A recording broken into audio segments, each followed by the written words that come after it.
참 예수님, 이 바쁜 시간에 평일에 이렇게 귀한 시간 내주셔서 오늘 우리 박도연 수사님과 송강호 박사님 위해서 이렇게 기도해 주러 오신 여러분들께 진심으로 감사를 드립니다. 지금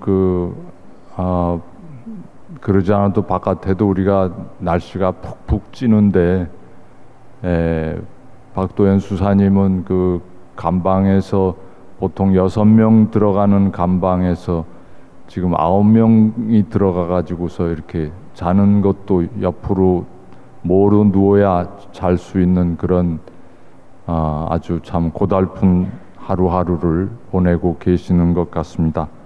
우리가 그 감방에 같이 들어가지는 못하지만 마음으로 함께 하면서 하느님께서 그분들에게 참 그 육체적인 모든 그런 그 고초를 이겨낼 수 있는 영적인 힘을 주시도록 함께 기도해 주시면 감사하겠습니다. 우리나라 정부가 아주 대단히 뛰어난 그 인재를 이렇게 스카우트해서 영입하는 그 기관이 하나 있습니다. 사기업인데 규모로 봐서는 대기업은 아닙니다. 종업원의 규모가 직원까지 다 해서 2,000명 정도 되는 기업입니다. 근데 거기 연봉은 우리나라 최고 수준이라고 합니다. 지금도 그 기관 출신에서 스카우트 돼 가지고서 112명이 우리나라 내각, 국세청, 금감원, 기획재정부, 공정거래위원회, 감사원, 경찰청, 특허청, 이런 우리 행정부에서도 가장 막강한 권력을 자랑하는 부서에 그 기관에서 이렇게 스카우트 된 사람들이 112명이 포진하고 일하고 있습니다. 이 기관이 어딘 줄 여러분들 짐작이 가십니까? 혹시 우리 신학생들 알아요? 모르니까 다행입니다, 여러분들. 이 기관은 다름 아닌 김앤장 법률사무소라는 데입니다. 이름은 들어보셨죠? 우리나라의 가장 똑똑한 사람들이 다 모인 곳입니다. 김앤장 그 법률사무소에서 근무하던 많은 사람이 역대 정부의 고위 관료로 스카우트 돼서 일했고, 또 정부에서 일하던 고위 관료가 퇴임하고서는 또 이 김앤장 법률사무소에 취업하는 그 정부와 아주 직결된 회전문이 중간에 있는 그런 회사입니다. 인류 법대를 나와서 법에 관한 전문 지식을 가지고 있는 엘리트 중에 엘리트들이 모인 그런 회사입니다. 우리나라에서 똑똑하다는 젊은이들이 가장 선호하는 대학을, 거기 법과대학을 졸업한 사람들이 모이는 곳입니다. 그래서 우리나라 젊은이들이 너도 나도 똑똑하다는 사람들은 다 몇 년씩 재수를 하면서 법과대학에 가고 사법시험을 치르고 그러는 것 같습니다.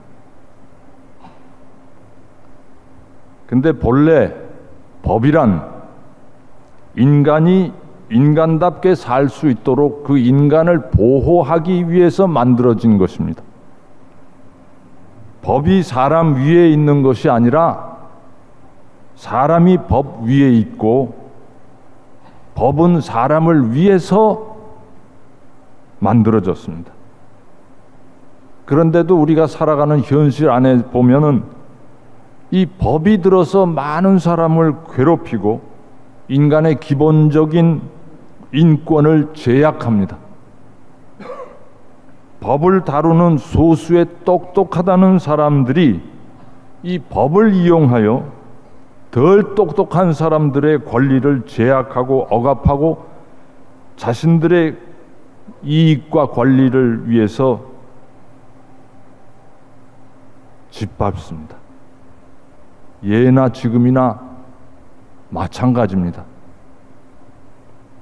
오늘 복음에서 예수님 제자들이 안식일에 밀밭 사이를 지나가다가 너무 배가 고파서 밀 이삭을 뜯어 먹었다고 합니다.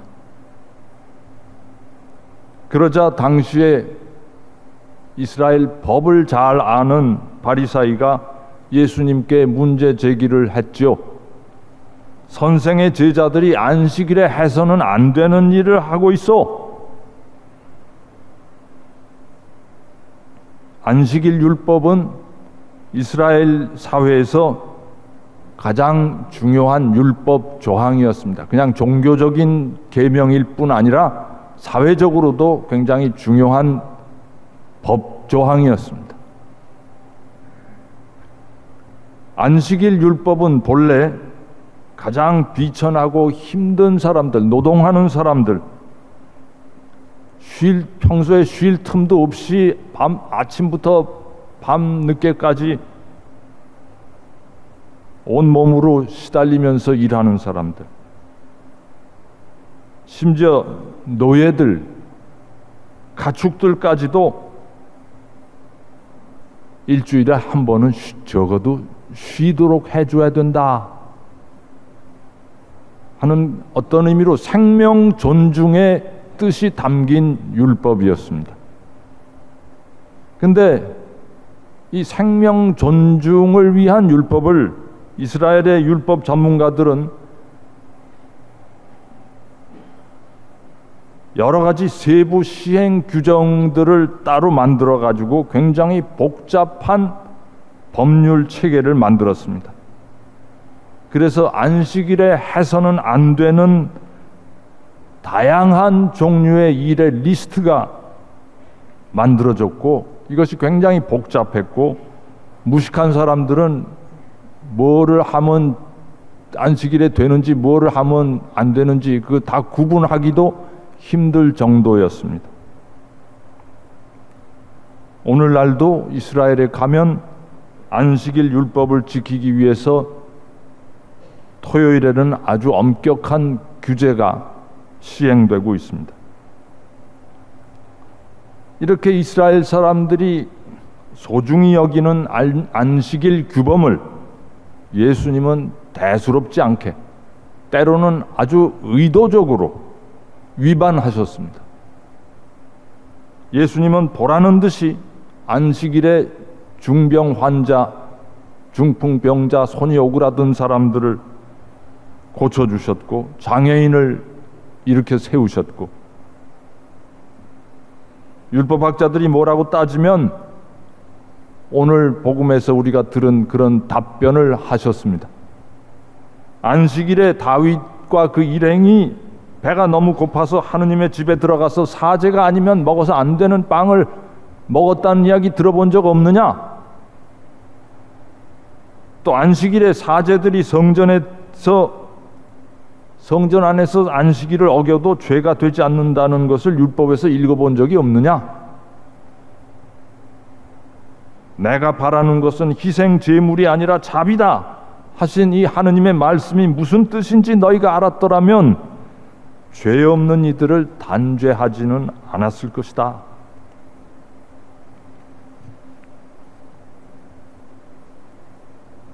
아까 미사 전에 여러분들 그 동영상을 보셨습니다마는 송강호 박사와 박도연 수사가 강정에서 연행되고 구속 수감되었습니다. 이 두 분은 강정 해군기지 건설 현장 그 바다에서 오탁수 방지막을 제대로 설치하지 않고 공사를 24시간 공사를 강행하고 있는 그 현장을 조사하고 항의하기 위해서 카약을 타고 보트를 타고 접근하다가 업무 방해죄로 붙잡혀 들어갔습니다. 송강호 박사는 지난 7월 6일 제주지법에 재판소 판사에게 공개 질의서를 제출했습니다. 그 내용이 이렇습니다. 저는 훼손된 오탁수 방지막을 사용해서 준설 작업을 할 경우 많은 부유사가 발생하여, 부유사라는 건 아마 이렇게 떠오르는 그 모래니 먼지 이런 거를 통틀어서 이야기한 것 같습니다. 많은 부유사가 발생하여 인근의 천연 기념물을 포함한 수많은 수중 생물들에게 악영향을 미칠 수밖에 없기 때문에 그런 기준을 만든 것이라고 생각합니다. 그런 기준이라는 건 오탁수 방지막이라는 걸 하도록 되어 있다는 거죠. 그럼에도 불구하고 공사업체들은 이런 불량 이동식 오탁수 방지막을 가지고 연일 준설 작업을 하였고 시멘트 콘크리트를 해상에서 파쇄해 왔습니다. 저는 이 두 공사 모두가 환경영향평가법에 따른 환경영향평가 협의사항 위반일 뿐 아니라 해양환경관리법 제22조 2항 누구든지 해양시설 또는 해수욕장, 하구역 등 대통령이 정하는 장소에서 발생시키는 오염물질을 해양에 배출해서는 아니 된다 하는 이 조항에 위반되는 범죄 행위로 사료되어 이를 고발하기 위해 사진 촬영을 하였는데 그것이 어떻게 범죄 행위가 되는지 묻고 싶습니다. 해경은 오염물질이 방류되고 생태계가 파괴되어 간다고 신고를 해도 도망을 칩니다. 제주도청 환경자산보존과 직원들은 현장 확인을 소홀히 하고 전화와 서류로만 일을 처리하니 공사업체가 엉터리 공사를 해서 환경이 오염되어도 파악조차 하지 못하고 있습니다. 이런 상황에서 시민들이, 그것도 공사 현장에서 살아가고 있는 주민들이 자기 마을의 자연 환경을 지키기 위해 업무에 피해를 주지 않기 위해서 노력을 해가며 또 해경에게 미리미리 신고를 해가면서 감시 활동을 하는데 업무 방해로 현행범 체포라니요. 지금 누가 누구를 처벌해야 옳은 것입니까? 판사님, 제발 보통 시민들이 납득이 가게 설명을 해 주십시오. 공개적인 답변을 부탁드립니다. 이것이 송강호 박사의 공개 질의서 내용입니다. 법이 사람을 위해서 존재하고 법이 사람에게 봉사해야 하는데 법을 지키고 집행하는 사람들이 법을 빙자해서 법을 바로 세우려는 의인들을 박해하고 감옥에 넣는 행위는 법을 다루는 사람들로서는 정말 부끄럽기 짝이 없는 일이 아닐 수 없습니다. 서울 대한문 앞에서도 밀양에서도 많은 사람들이 집시법 위반으로 체포되고 연행됩니다. 집시법은 본래 집회와 결사의 자유를 보장하는 헌법이 잘 지켜지기 위해서 만든 그 하위 법령입니다. 그런데 이 하위 법령인 집시법을 이용해서 가장 중요한 헌법적 가치인 집회와 결사의 자유를 행사하는 사람들을 감옥에 잡아넣는다는 것은 정말 법 체계를 뒤집어 엎는 법의 정신을 파괴하는 법의 훼손이고 왜곡이라고 생각합니다. 이틀 전에 우리는 제헌절을 지냈습니다. 옛날에는 제헌절이 우리나라의 그 최상위법인 헌법이 제정된 것을 기념하는 아주 중요한 국가 기념일이었는데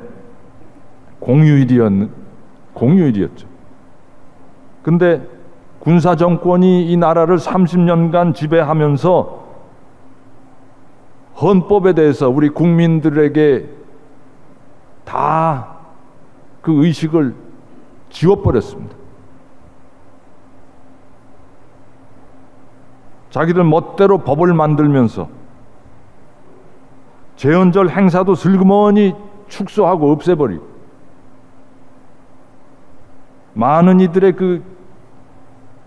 이들이 제헌절의 의미도 또 헌법에 숭고한 가치도 더 이상 의식하지 못하게 의식 바깥으로 내쫓아버렸습니다. 우리나라 헌법 1조는 이렇게 시작합니다. 대한민국은 민주공화국이다. 대한민국의 주권은 국민에게 있고 모든 권력은 국민으로부터 나온다. 우리나라 국호를 처음 정할 때 대한민국이라고 한 것은 그 전에 대한제국 고종 황제, 순종 황제가 있었던 그 대한제국이라는 국호를 그 법통을 잇는 국가이면서 임금이 주인인 나라가 아니고 국민이 주인인 나라라는 의미에서 임금 제자 대신에 백성 민자를 집어넣어가지고 대한제국이 아니고 대한민국이다 이렇게 정했다고 합니다. 국가의 주인은 국민이고 국민을 무시하고 국민의 기본적 인권을 짓밟는 어떠한 권력도 결코 정당화될 수 없다는 것이 헌법 1조의 제일 첫 마디에 나오는 말입니다. 그럼에도 불구하고 그 국민이야말로 정말 상전이라는 것을 천명하고 입증한 4.19, 5.18을 거치면서 그래도 아직도 이 나라에는 국가의 주인인 국민의 인권을 무시하는 그런 국가기관의 초법적인 행위가 너무나 난무하고 있습니다. 제발 우리나라에서 법을 다루고 법을 집행하는 이들이 정말 정신 차리기를 바랍니다. 법이 무엇인지를 그들이 법을 공부하던 시작 초심으로 돌아가서 다시 생각해 주기를 바랍니다. 그리고 법을 공부하는 이 나라의 많은 젊은이들이 법이 무엇인지를 알고 잘못된 선배 법률가들의 표양, 나쁜 표양을 결코 따르지 않기를 간절히 소망하면서 기도합니다.